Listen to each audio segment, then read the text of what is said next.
Hello guys, welcome to Sony online classes. आज इस video में डिस्कस करने जा रही हूँ काइंड्स ऑफ इंटरव्यू यानी साक्षात्कार के भेद कितने होते हैं या प्रकार कितने होते हैं।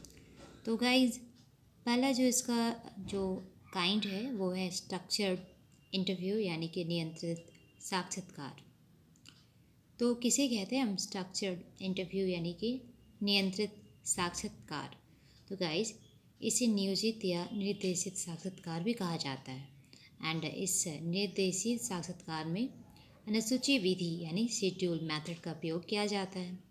समस्त क्रियाएं आरंभ से लेकर अंत तक सुनिश्चित कर दिया जाता है।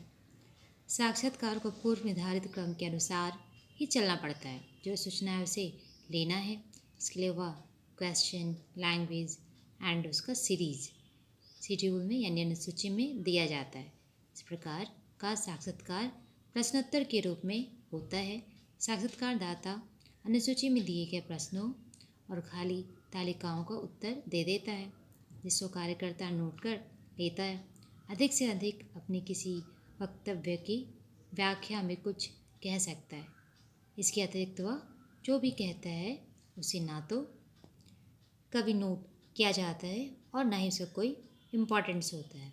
एंड इस प्रकार का जो इंटरव्यू है वो अनुसूची विधि द्वारा किया जाता है, यानी शेड्यूल मेथड के द्वारा किया जाता है। नेक्स्ट जो इसका काइंड है वो है अनस्ट्रक्चर्ड इंटरव्यू, जिसे हम अनियंत्रित साक्षात्कार के नाम से भी जानते हैं।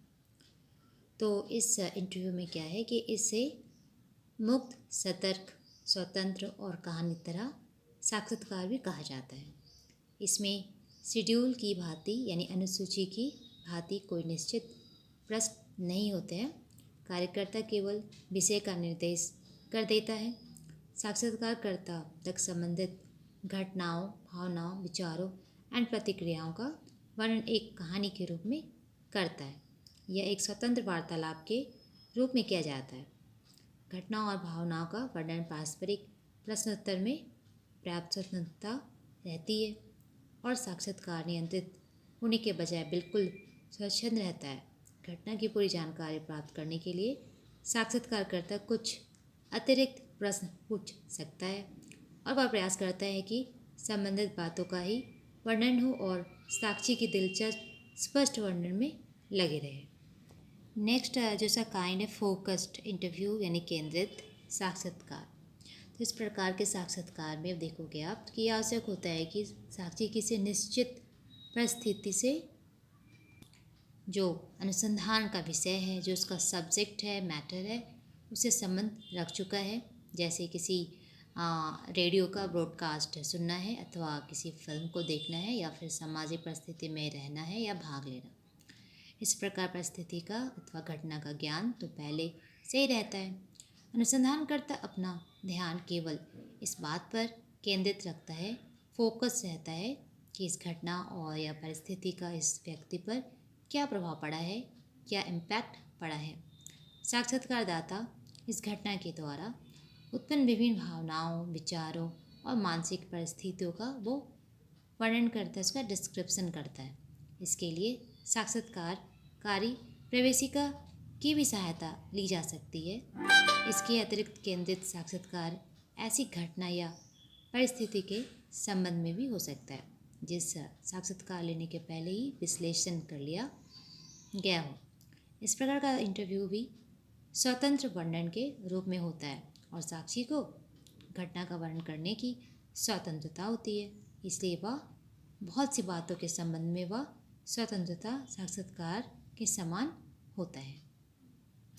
नेक्स्ट जो इसका काइंड है वो रिपेटिटिव इंटरव्यू है, जिसे हम पुनरावृत्ति साक्षात्कार के नाम से भी जानते हैं। इस प्रकार के साक्षात्कार का प्रयोग उस समय में किया जाता है जब किसी सामाजिक या फिर मनोवैज्ञानिक प्रक्रिया द्वारा पड़ने वाले क्रमिक प्रभाव का अध्ययन करना होता है। बहुत धीरे और देर तक टिकने वाला होता है, इसलिए जब समय के तथ्य का प्रभाव जानना हो तो एक बार में साक्षात्कार से काम नहीं चलेगा। इस प्रकार का साक्षात्कार प्राय निरीक्षण पद्धति के साथ किया जाता है। जैसे एग्जाम्पल ले लो आप, यदि किसी गांव के पास से रेलवे लाइन या फिर सड़क निकाली जाए तो निश्चय ही उसका प्रभाव उस गांव के रहने वाले जो लोग हैं उनके सामाजिक जीवन के पारस्परिक संबंधों, उनकी शिक्षा दीक्षा, उनका रहन सहन के विधियों पर पड़ेगा। यह प्रभाव तात्कालिक नहीं होता है, इसमें समय लगता है। वास्तव में किसी सामाजिक परिवर्तन में प्राप्त समय अपेक्षित है।